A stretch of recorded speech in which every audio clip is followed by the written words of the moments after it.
Hello everyone, welcome to the channel. अब हम कर रहे हैं class 9 chapter coordinate geometry from mathematics और इसका एक्सरसाइज 3.2।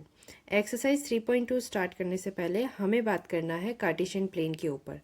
तो पहले हम कार्टेशियन प्लेन की बात करते हैं और फिर स्टार्ट करेंगे एक्सरसाइज 3.2। कार्टेशियन प्लेन या कार्टेशियन सिस्टम अगर हम लोग बात कर रहे हैं तो एक्चुअली ये कैसे आ रहा है।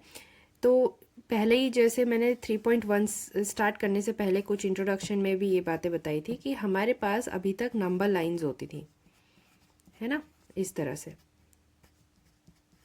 और ऐसा ही एक नंबर लाइन अगर हम एज्यूम करते हैं वर्टिकली,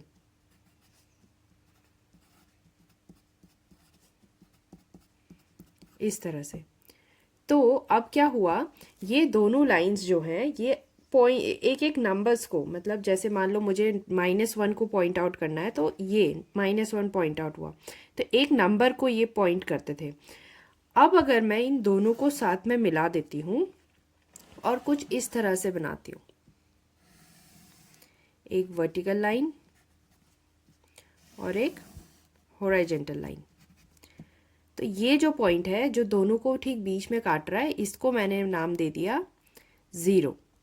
तो इस तरफ फिर से नंबर लाइन बनेगा, ये डिस्टेंस बराबर होने चाहिए। रफ फिगर है तो बराबर शायद ना दिखे, पर जब भी आप ड्रॉ करेंगे तो इसको बराबरी में करेंगे।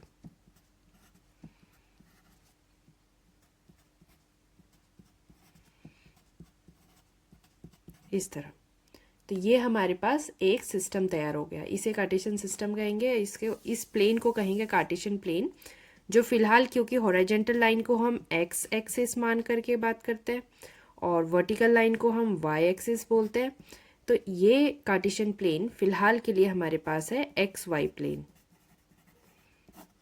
ठीक है, एक्स वाई प्लेन है। इसमें जो ये 0 0 वाला पॉइंट है इसे हम कहते हैं ऑरिजिन, जहाँ से चीज़ें स्टार्ट होंगी। ठीक, और ये जो 4 हमारे खाने बन गए हैं, इन हर खाने को हम कहेंगे क्वाड्रेंट। क्वाड्रेंट मतलब एक चौथा। तो प्लेन को हमने 4 हिस्सों में बांटा है, तो हर जो हिस्सा है वो एक एक क्वाड्रेंट हो गया। ओके, एक्स एक्सिस है, ठीक है, इसे कहेंगे एक्स एक्सिस, जिसको फिर एक और नाम दिया जाता है एब्सिसा।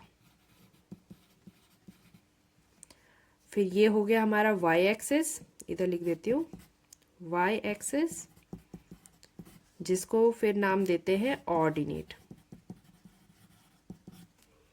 ठीक है, तो ये हमारा सिस्टम तैयार है। अब इस सिस्टम में हमने करना क्या है, तो कोऑर्डिनेशंस करने हैं। जैसे अभी अभी हमने स्ट्रीट्स के लिए कोऑर्डिनेशंस करे थे, वैसे ही इधर भी कोऑर्डिनेट करना है, पर यहाँ स्ट्रीट नहीं बोलेंगे, हम कोई भी पॉइंट लेंगे और उसको कोऑर्डिनेट करने की कोशिश करेंगे। जैसे मान लो मैंने 2 से एक आगे की तरफ स्ट्रीट बढ़ाया, ठीक है, मैं बढ़ा रही हूँ बढ़ा रही हूँ बढ़ा रही हूँ, मैं यहाँ आके रुक गई और फिर मैंने 3 से ला करके एक स्ट्रीट को यहाँ पे इंटरसेक्ट करवा दिया। दोनों परपेंडिकुलर होना चाहिए, रफ फिगर है तो थोड़ा सा तिरछा जा रहा है, पर वैसे परपेंडिकुलर स्केल के थ्रू प्रॉपर परपेंडिकुलर लाइन बननी चाहिए। तो ये जो हमारे पास पॉइंट आया, फिलहाल जब मैं x से 2 को लेते हुए गई और y से 3 को लेकर आई, तो यहाँ पे एक पॉइंट हमको पता चला। ये पॉइंट को कोऑर्डिनेट करेंगे तो हम लिखेंगे पहले x की वैल्यू और फिर y की वैल्यू, यानी पहले 2, 3, जैसे स्ट्रीट वाले क्वेश्चन में हम कर रहे थे। तो इसे कहते हैं कोऑर्डिनेट करना। हमने क्या किया, एक कार्टेशियन प्लेन में जो कि एक्स वाई प्लेन है, उसमें एक्स और वाई के 2 पॉइंट्स को कोऑर्डिनेट करा और हमें क्या मिल रहा है, 2, 3। ये तो हमने अपनी मर्जी से किया था। अब हम कभी कभी दिया हुआ वैल्यूज़ पर भी काम कर सकते हैं। जैसे मान लो हमें दिया है 4, 2, ठीक है, तो पहला वाला जो वैल्यू होता है वो हमेशा x से आएगा, दूसरा वाला वैल्यू हमेशा y से आएगा, मतलब x एक्सिस से y एक्सिस से। तो 4 बोला है तो x से लेकर आएंगे, दिस इज x एक्सिस, और इसमें यहाँ पर हमारे पास 4 है। 4 को कैसे ले जाते हैं, परपेंडिकुलरली ऊपर की तरफ लेकर जाते हैं। कहाँ तक लेके जाना है, जहाँ तक y के लिए ज़रूरी है। y हमारा 2 है, तो 2 कहाँ से आएगा, यहाँ से, तो लगभग यहीं तक ले जाना है, इससे ऊपर नहीं।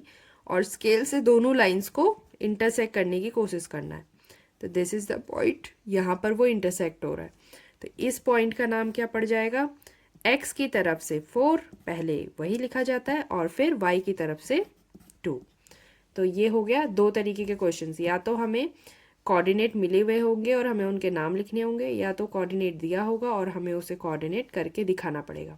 तो इसी के बेसिस पे एक्सरसाइज 3.2 है। तो ये मैंने सब कुछ लगभग समझा दिया है। अब हम इसकी एक्सरसाइज कर सकते हैं।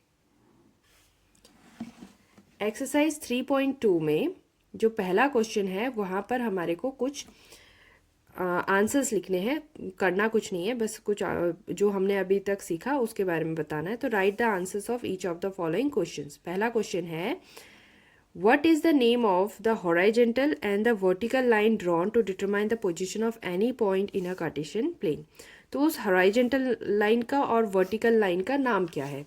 तो अभी अभी हमने बनाया था, ये हमारा हॉरिजॉन्टल लाइन है और ये हमारा वर्टिकल लाइन है। तो हॉरिजॉन्टल का नाम है एक्स एक्सिस और वर्टिकल वाले का नाम है वाई एक्सिस। तो हम इसको लिख सकते हैं। इसका आंसर हो जाएगा x axis and y axis. ठीक है, फिर दूसरा पूछ रहा है, what is the name of each part of the plane formed by these two. तो दो लाइंस की वजह से फॉर्म्ड होने वाले पार्ट्स। तो देखो, ये जो दो लाइंस हमने ड्रॉ करा, इसकी वजह से इसके 4 टुकड़े हुए थे, है ना, और हर टुकड़े का नाम हमें कुछ दिया हुआ है, दैट इज क्वाड्रेंट। ये first quadrant, second quadrant, third quadrant, fourth quadrant. तो हमारे को अगर पूछा गया है कि लाइंस की वजह से पार्ट हुआ प्लेन्स के नाम क्या है, तो वो है क्वाड्रेंट। हम इन्हें लिख देंगे क्वाड्रेंट। ठीक है, देयर आर 4 क्वाड्रेंट, तो 4 है तो उतना मेंशन नहीं करना। फिर पूछा है, write the name of a point where these two lines intersect. Okay, जहाँ पे दोनों लाइंस इंटरसेक्ट करते हैं। तो ये एक लाइन है, ये एक लाइन है, दोनों ने इंटरसेक्शन कहाँ पर कर रखा है? ओ पॉइंट पे। इस पॉइंट का नाम क्या था? ओरिजिन। ठीक है, ओ नहीं, ज़ीरो भी बोलेंगे इसे। तो हम बोलेंगे कि origin is the point on which the two lines intersect. इसका कोऑर्डिनेट होता है 0,0, क्योंकि दोनों जो कोऑर्डिनेट्स है, एक्स एक्सिस के लिए भी ये 0 है, वाई एक्सिस के लिए भी ये 0 है। अच्छा, इसके अलावा एक दो जो पॉइंट्स मेरे को बताना है जो अलग से है, फ़िलहाल हमको क्वेश्चन में नहीं मिला, कि अगर हमारे पास कोई कोऑर्डिनेट है, जैसे मान लो कि x 0 है और y हमारे पास 3 है, तो ये कहाँ पे लाई करता है? ठीक है, तो x 0 है मतलब कि दिस पॉइंट, और फिर ये कहाँ जाएगा? ऊपर की तरफ जाते हैं ना, x से हमेशा लाइंस को ऊपर की तरफ ले जाते हैं। तो x का 0 ऊपर की तरफ जाएगा, कहाँ तक जाएगा? जहाँ y का 3 मिले, क्योंकि हमें 0,3 बनाना है। तो ये जो पॉइंट है, ये पॉइंट रिप्रेजेंट कर रहा है इस कोऑर्डिनेट को, यानी जैसे ही x 0 हो जाता है तो y एक्सिस पे वो पॉइंट मिलता है। ठीक है, दिस इज द पॉइंट 0,3। और वैसे ही अगर मुझे एक कोऑर्डिनेट चाहिए, मान लो मुझे चाहिए 2,0, मतलब x पे 2, y पे 0। तो अब मैं क्या करूँगी? सबसे पहले x पर आऊँगी 2 पे, और 2 से मैं ऊपर जाना चाहती हूँ वहाँ तक जहाँ तक y वाला जाए। तो y क्या है? y तो 0 है, तो ये तो ऊपर जा ही नहीं रहा, क्योंकि y तो यहीं पे 0 है ना। ये पॉइंट जो है ये x के लिए भी 0 है, y के लिए भी 0, यानी जैसे ही मैं 2,0 बनाना चाहूँ तो वो यहीं रह जाएगा, ऊपर नहीं जा सकता। ऊपर जाते ही वो 1 2 3 4 स्टार्ट हो जाए, तो यहीं पे दिस कोऑर्डिनेट इज 2,0। तो ध्यान रखना, जब भी अगर y 0 है और x का कोऑर्डिनेट है तो वो x एक्सिस पे ही लाई करता है। फिर से बता रही हूँ, अगर 0,3 है या 0, y की वैल्यू गिवन है तो वो y एक्सिस पे लाई करेगी। अगर y 0 है और x की वैल्यू गिवन है तो वो x एक्सिस पे ही लाई करेगी। तो ये दो पॉइंट्स रहते हैं जो बच्चे अक्सर गलती करते हैं, तो इसे गलती नहीं करनी है। अब स्टार्ट करते हैं एक्सरसाइज 3.2। अब करते हैं क्वेश्चन नंबर 2। क्वेश्चन नंबर 2 में हमें कहा है, see the graph and right the following. हमें कुछ क्वेश्चंस दिए हैं जिनको हमें ग्राफ को देख करके करना है। ओके, ग्राफ कहाँ पर है? तो ग्राफ आपकी बुक में है और एक मैंने यहाँ पे ड्रॉ किया हुआ है। ठीक है, तो ये वही ग्राफ है जो बुक में है और हम इसको देख करके जो भी हमें क्वेश्चंस पूछा है उसके आंसर्स देंगे। तो पहले क्या दिया है? पूछा है कोऑर्डिनेट ऑफ बी बताओ, यानी कि इधर ग्राफ में जो बी पॉइंट है, दिस पॉइंट, इसका कोऑर्डिनेट हमें बताना है। तो हम कैसे बताते थे कोऑर्डिनेट? सबसे पहले हम एक्स को देखते थे कि एक्स क्या है, तो ये जो लाइन जा रही है एक्स एक्सिस की तरफ है ना, this is x axis, this is why axis. तो जब हम नीचे नीचे नीचे नीचे नीचे आ रहे हैं और एक्स एक्सिस पे देख रहे हैं, तो ये कौन सा पॉइंट है? -5। और फिर ऐसे ही उस पॉइंट से वाई एक्सिस की तरफ जा रहे हैं सीधे सीधे सीधे, तो हमें क्या मिल रहा है? 2। यानी बी जो हमारा कोऑर्डिनेट है ये है -5, 2।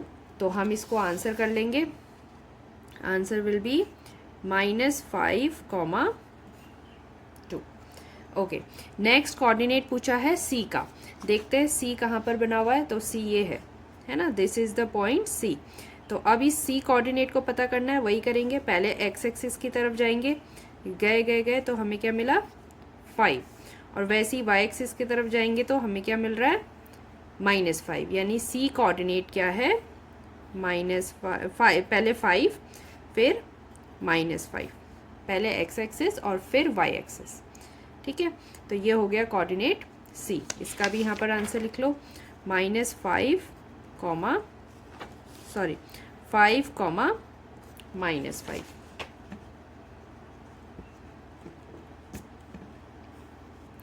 अब पूछा है वो पॉइंट आइडेंटिफाई करो जिसका कोऑर्डिनेट -3, -5 हो। -3 एक्स की तरफ से, -5 वाई की तरफ से। चलो चेक करते हैं। तो -3, ये x का -3 है, ये आ रहा है कहाँ तक जाएगा? y का -5 तक। यानी ये यहाँ से जाएगा, वो वहाँ से जाएगा, दोनों मिल जाएंगे। किस पॉइंट पे मिले? e पॉइंट पे। तो e का कोऑर्डिनेट क्या है? -3, -5। तो हम बस लिख देते हैं कि this coordinate is for e के लिए ये कोऑर्डिनेट है। फिर बोला 2, -4 को आइडेंटिफाई करो। तो चलो देखते हैं, 2 और ये 2 है, ये 4 है, दोनों को लेकर आओ लेकर आओ लेकर आओ, और कहाँ मिल रही है? इस पॉइंट पे, दैट इज g। तो g का कोऑर्डिनेट है 2, -4। पहले x को लिखना है, फिर y को लिखना है। तो लिख देते हैं इधर कि ये जो कोऑर्डिनेट है ये g का है। ठीक, अब बात करते हैं एब्सिसा ऑफ पॉइंट d। ओहो, ये एब्सिसा क्या था? तो हमने जब पहले इस ग्राफ में इस प्लेन को समझने की कोशिश करी थी, तो हमने देखा था एक्स एक्सिस को एब्सिसा कहते हैं, वाई एक्सिस को ऑर्डिनेट कहते हैं। ठीक है, यानी कि सिर्फ एक्स का कोऑर्डिनेट या सिर्फ वाई का कोऑर्डिनेट पूछेंगे तो एब्सिसा और ऑर्डिनेट बोल सकते हैं। तो इसने abscissa of the point D बोला। पहले डी को देख लो, डी कहाँ पर है? This is D. तो डी में एक्स की तरफ से तो 6 है और वाई की तरफ से 2 है, तो कोऑर्डिनेट तो इसका 6, 2 है। और इसमें तुमसे पूछा था एब्सिसा कौन सा है, तो एब्सिसा x होता है, तो d का एब्सिसा पॉइंट हो गया 6। Abscissa is 6 for answer, for question, sorry, coordinate d। Okay, फिर पूछा ordinate of point h। h का ऑर्डिनेट बताना है। तो h का ऑर्डिनेट कैसे पता चलेगा? पहले h पॉइंट को ढूंढो, where is h, where is h, ये रहा, है ना, ये h है। h पे x एक्सिस से -5 आ रहा है, y एक्सिस से -3, तो कोऑर्डिनेट तो इसका -5, -3 है। और इससे पूछा है ऑर्डिनेट बताने के लिए, ऑर्डिनेट ऑफ h। तो ऑर्डिनेट ऑफ h क्या हो जाएगा? y एक्सिस की वैल्यू, तो दिस इज -5, -3, पीछे वाला y होता है, तो हम लिखेंगे इज -3। ठीक है, और लास्ट 2 क्वेश्चन रह गए। कोऑर्डिनेट ऑफ l बताना है, तो कोऑर्डिनेट ऑफ l, ओके, ढूंढो भाई l कहाँ पर है? This is l। अब ये मैंने जैसे पहले ही बताया था कि 0 होने पर x एक्सिस का y पर कोऑर्डिनेट बनता है और y एक्सिस का 0 होने पर x पे कोऑर्डिनेट बनता है। तो इस पॉइंट को अगर मैं कोऑर्डिनेट करना चाहती हूँ तो ये कैसे है? सबसे पहले तो इसका x कहाँ से आ रहा होगा? इस पॉइंट को सीधे सीधे x एक्सिस की तरफ लेकर जाओ तो ये कहाँ से आ रहा है? 0 से आ रहा है।